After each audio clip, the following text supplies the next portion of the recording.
everyone. Thanks for coming along to my talk today. So as you mentioned, I'm from South Australia, and I'm here to talk about a project we did where we evaluated an app-based fishing survey against our regular longitudinal probability-based surveys.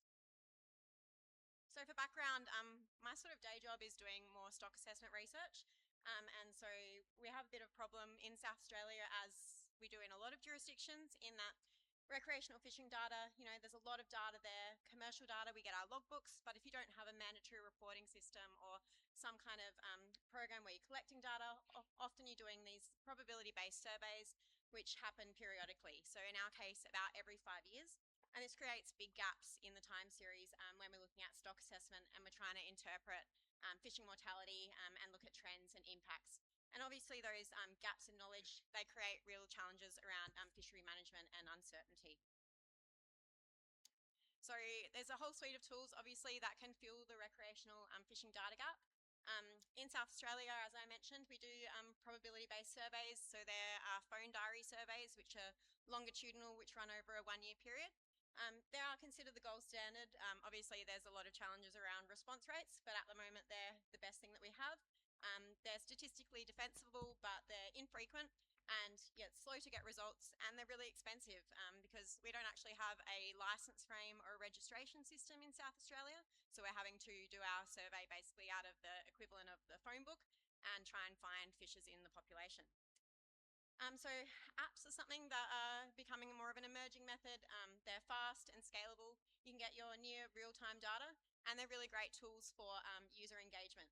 Obviously, because they're a non-probability design, they're opt-in, that creates a whole heap of biases. So in order to be able to use the data from apps, we need to come up with methods for correcting data and calibrating data. And yeah, this was an opportunity to have a look at a bit of that. So yeah, I think the take home is that we're not trying to replace the probability-based surveys with apps. It's about identifying that these methods are different tools and they have different strengths. And it's about how you can bring the methods in together and create a more integrated system for monitoring of recreational fishing activity.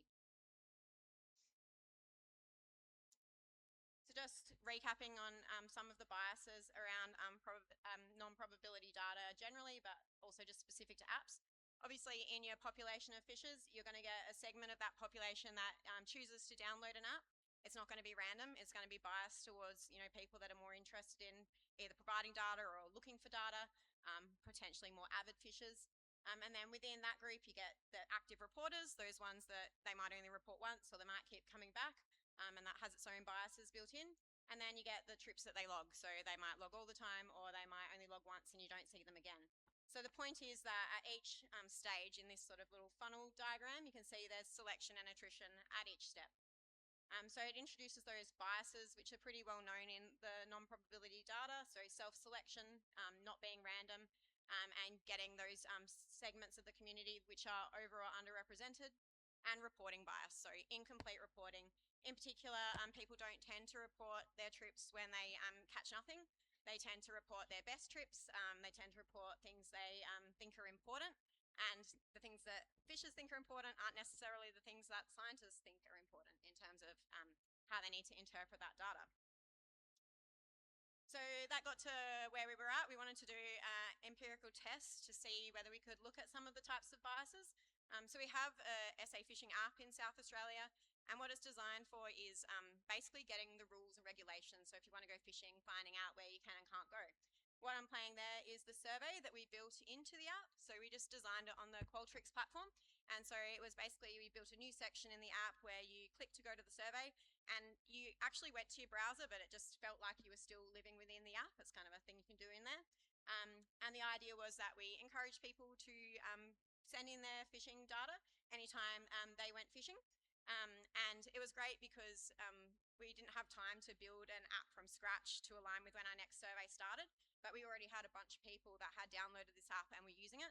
And so we could then tap into all those strategies that you get with apps where you can send out push notifications and you can encourage people to participate, along with a range of other recruitment strategies like, sending out newsletters and social media posts and all the normal sort of stuff. And so, yeah, this app was built in, as I mentioned, into the existing app, and it ran during 21-22 alongside our probability-based phone diary survey. And so on the app, we had about 1,500 app users who submitted just over 2,000 events during the year comparative period. And that kind of compares to with our phone survey, we have around, I think it's 1,000 users, 1,000 diarists and 5,000 fishing events. So it's kind of similar in terms of, sorry, it's 1,000 households, so it's slightly more people because within each household there's more than one person, and about 5,000 fishing events. So fairly comparable sort of sample. And in addition, at the end of the monitoring period, we ran a wash-ups like attitudinal survey, and that was a really good opportunity to basically call people who had been using the app and then ask them questions about, did you report every time you went fishing?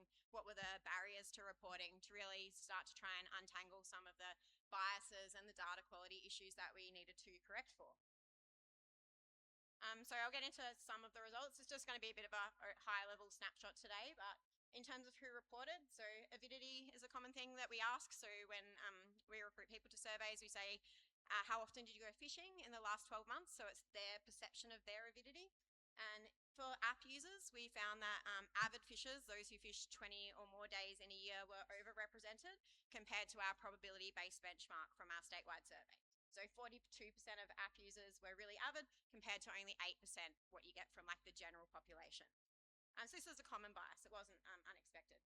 We did a whole bunch of demographic questions as well. This is just one where there was a strong bias. So we had a lot more male fishers who were tending to use the app than what we would get if we were to observe from the benchmark or from like what you would see in the population more generally. So the types of things that you might need to adjust for if those things were to affect catch rate. So if you are overrepresenting a certain demographic, that could skew your data in one direction or another. So what was reported? It's a little map of South Australia. Each dot represents a report from the app-based survey, and we had pretty good spatial coverage generally, so we were happy with that. The whole coastline covered, some inland fishing as well.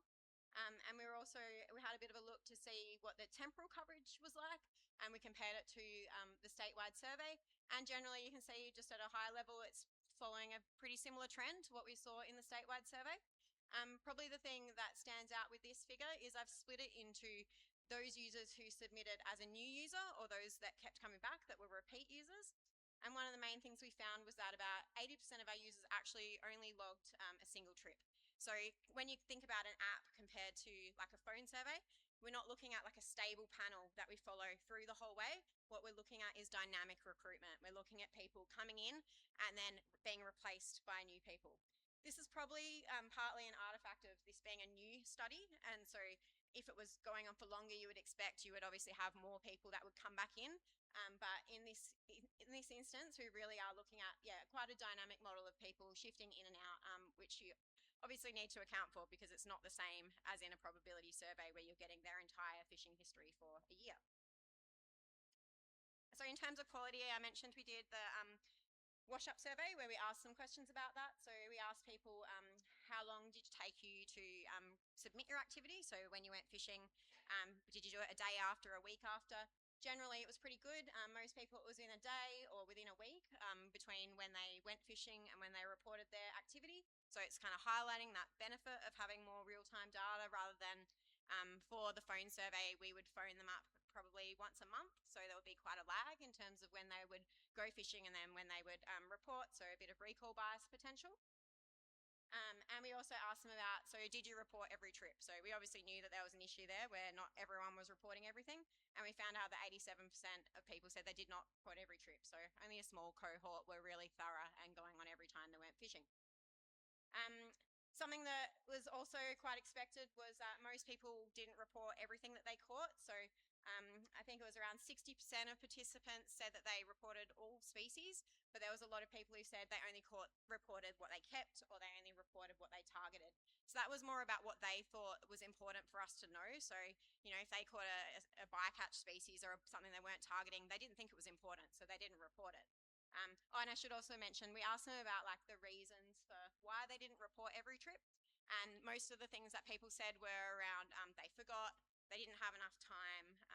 They kind of lost interest in it. So gave us some really good insights, I guess, around app design and the kinds of strategies we need to use to improve participation, recruitment, retention, all those really key things. So the biggest bias that we saw was around back to that avidity sort of pattern. So people who were fishing a lot, so fishing 20 or more days a year, they were reporting about the same amount of activity as the people who were only fishing 1 or 2 days a year. So being a more avid didn't mean that you were more likely to use the app and report data. It was the same whether you were a casual fisher or you were a really keen fisher. So it's quite important because the high avidity fishers weren't contributing more data. So it meant that we saw a lot fewer trips logged than would be expected if people were actually fishing as much as they said they were. So it's just really important in terms of if you want to take your subsample of activity that's been reported and then try and scale it up to something that represents the population. If people are missing a lot of trips, you're obviously going to have underestimated effort, and then that's going to inflate your catch rate because they're putting in their good trips. So what we did is we did some correction and calibration. So we started with our raw app data, so our voluntary data with inflated catch rates and underreported effort. We applied a CPUE correction to that, so it's just scaling the data to try and make it match more closely to what you would expect from the probability-based benchmark. So we did that by species and avidity level. And then we trialled some different expansion methods. So we used weighting or prediction to align with population structure. So that's basically just using those probability-based benchmarks and trying to fill in the gaps in the missing data. So I'll just give a really quick overview of the results. So this just shows the best performing corrected and expanded estimates against the probability-based benchmark. So you see on the left we've got effort. What we tended to find was that in most cases we were unable to sort of recover effort using the expansion techniques once the data was corrected. And this was because there was a lot of missing data because you can't expand what you don't have. If people aren't reporting activity, you can't expand it up. So most of the species were overestimated when using the expansion methods to try and match to the statewide estimates. In terms of catch, we had better success with catch across most species. We were able to get estimates to within sort of 30% of the benchmark from the probability-based survey. But it did vary, obviously, by species. So depending on, the variability in catch rate or the sparseness of the data or the different, demographics that were under or overrepresented. So it kind of indicates that, it's not a one-size-fits-all, like you can't use the same model for each species and each parameter that you're trying to estimate. So in terms of catch, these were the different expansion techniques that we used. And as I mentioned, we had some success in terms of getting it sort of within that 30% level. 30% is probably not the best benchmark, but you do get a high level of variation for a lot of species that might actually be more than 30% for the probability-based survey as it is. So it's reasonable. Model-based approaches we found were the best for catch. And that's because of how they treat the demographic and behavioural predictors to sort of stabilise where you've got sparse species by avidity strata, so where you don't have enough of those different groups represented to really adequately characterise the catch. For effort, as I mentioned, the deviation was much larger. So the best one we have for that was statistical matching, which was at around 30%, but most of the others across all the species were quite high in terms of the deviation from the probability-based benchmark. But statistical matching was good because it aligned the individuals based on their behavioural profiles, so reduces the deviation in that situation where you don't have enough coverage of all the different behavioural types. No worries, just about done. So our key findings, participation drives bias. So we found overrepresentation of avid fishers. People reported selectively and it was incomplete. The calibration does work selectively. It was working better for catch. We had a lot of challenges around effort being difficult to recover. And yeah, it's just about identifying that those biases are quite structural, so we need to come up with methods to adjust for them. There was a range of recommendations in our report, but just some of the ones more specific to this talk are around system design. So kind of coming back to what I said at the start, we're not looking to replace our probability-based surveys with apps. I think it's more about we need to have those probability-based benchmarks to be able to make the adjustments. The apps are a great value add because they give you that high frequency of behavioural data. I really liked the sentiment of Valerio's talk this morning. I don't think this is about using apps tomorrow. This is about building systems and data that we can integrate to try and in the future be able to fill some of those gaps in the time series. And, eventually if response rates keep going the way they are, we may not be able to do probability-based surveys. So some of these probability-based phone diary surveys. some of these methods are going to become even more important.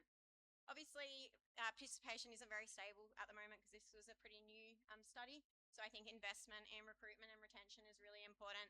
We identified a range of strategies that would be really useful to try and get people to stay in. And it's about, feeding information back to people, building that trust, building confidence that the data is going to be used in the right way. And encouraging full trip logging. So not just the most things that fishers think are most important, like the things that we need to inform the management of the fishery. In terms of analysis, continue working on those species-specific calibrations. So that was only a few models that we tried. There's obviously a lot more out there, and things are evolving rapidly in that space. And I think until participation stabilizes, it's obviously important to interpret those effort data a bit cautiously. So yeah, thank you for coming today, and thank you to all the recreational fishers that helped with the data.